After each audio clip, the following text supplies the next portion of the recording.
cheap versus expensive paint. What's the real difference?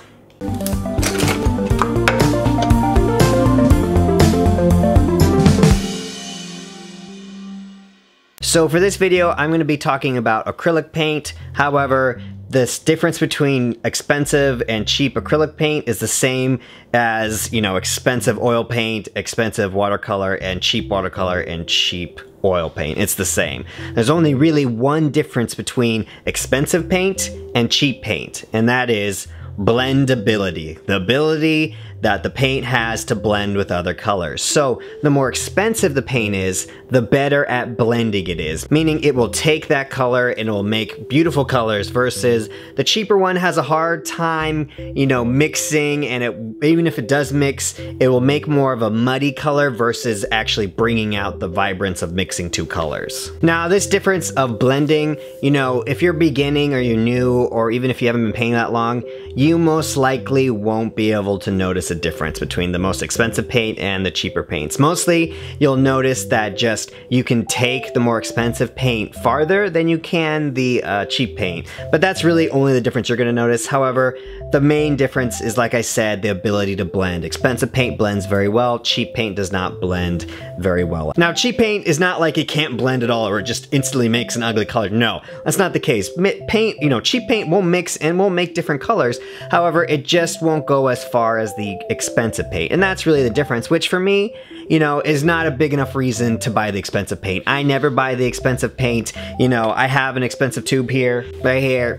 And as you can see, it's magenta or rose. I would never buy that color. If I was gonna buy expensive paints, I would just stick to the three primary colors, you know, red, cadmium yellow, and ultramarine blue, just because you only need those three colors to mix or make other colors. So if I was gonna buy the really expensive paint, I wouldn't buy very many colors. I would only buy the three main primary colors and then mix to get the other colors, which is what expensive paint is good at, mixing. And that's why you'll notice if you look at expensive paint or the professional level 3 paint, that the selection of color is smaller than the selection of the cheap paint. And that's because of the fact that really the expensive paint blends, so you don't need those colors, versus the cheaper paint that has a little bit of trouble blending. So if you're gonna spend, you know, money, you might as well just buy the color that you want versus trying to mix the color that you want, you know what I mean? So that's why there's a broader range of selection in the cheaper paint versus the more expensive paint.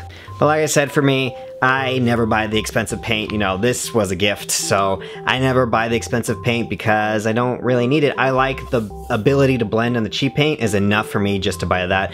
Also, I'm not made of money, so, you know, spending anywhere between $20 to $30 on a small tube of paint that's not gonna happen. I would rather spend, you know, $2 to $4 on a bigger tube of paint and just, you know, use that and buy multiple colors and just buy the colors I want versus try to mix the colors. And again, like I said, the cheap paint does mix. It mixes, you know, well enough, like the, what is it? Like the basic, and then there's the even cheaper, which this used to be the cheapest, and then Michael's Lap went week ago cheaper and made Artist Loft. But, you know, really, I mean, there's no real difference between these two, not that I know, and I think Basic has more of a selection, but I mostly use Basic, and that used to be the cheapest paint that you could get out there. But you know, it's fine. It's fine. I have a big selection, and you get a big tube for like, what is this, $3.99, and they're usually on sale. So it's way more cost effective than this, which again was a gift, and this was probably rose color, probably around like $20 to $30. So, and I mean, this is a big tube, so that, I guess that, but I would never buy this. I would never buy this. Honestly, like I said, if you want to be able to blend better, if you're doing like portraits or you're doing maybe landscapes where you really want that nice blend and you want to get it yourself, go for the expensive paints if you can afford it. But if not, this will get you where you need to go any day of the week. So I would stick with Basic if you're beginning.